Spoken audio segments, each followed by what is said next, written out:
জান্নাত হারাম মাপ দিয়ে দেখাবে তোমার এই যে বারোটা দুনিয়াতে আছে তাই তোমার জাহান্নামের আযাবকে এই পরিমাণ হালকা করে দিলাম। যেমন আবু তালেবের জন্য বলছেন, যেমন আমি আবু লাহাবের জন্য বলছেন। কথা বুঝেছি? কয় লোক গেল? চারজন।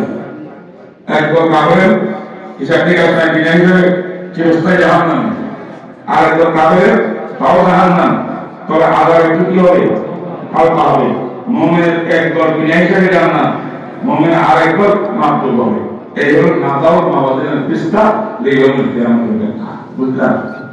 এবং ইমাম বুখারী বলেন আমারা বলি আদম ওয়া কওলাহু ইউজান আসলে নাই এর অর্থ বুঝলাম? ইমাম বুখারী কথাটা কেন বলছে বলবো? তাই বলার ভিতরে আল্লাহ কি মাপতেন? তিনটা কল আছে। কটা কল? কটা কল? তিনটা। কে বলছেন যে আমল মাপ ওয়াজাদু মা আমিলু হাদিরা, কোরআন আছে। বুঝলেন?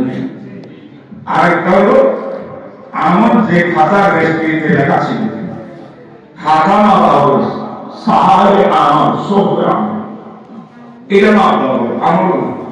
আমল যে লেখা আছে সেটা, এটা হাদিসে আছে। হাদিসে তারা উল্লেখ করছে প্রফেসরের মধ্যে ওই যে কিয়ামতের দিন এক গুনাহগার কাজে থাকবে, আল্লাহ তাকে জিজ্ঞেস করি অবশেষে তার নেক আমলের মধ্যে কি কাগজ একটা উঠে দিবে। এটা আমল না কাগজ? এই কাগজ কি? এটা আমলটা লেখা সহিহে আমল। সে লা ইলাহা ইল্লাল্লাহ মুহাম্মাদুর রাসূলুল্লাহ জিকির করছিলেন আল্লাহ মহব্বতে ইখলাসের সাথে, রিয়াকারি ছাড়া। এই জন্য আল্লাহ কবুল করি। এটা যখন দিবে তখন নেক আমল কি ভারী হয়ে যাবে, গুনাহ। দুই। তিন নম্বর হইল যিনি আমল করছেন, আমি আপনি কোন সময় আল্লাহর মধ্যে আমার জুড়ে দেবে।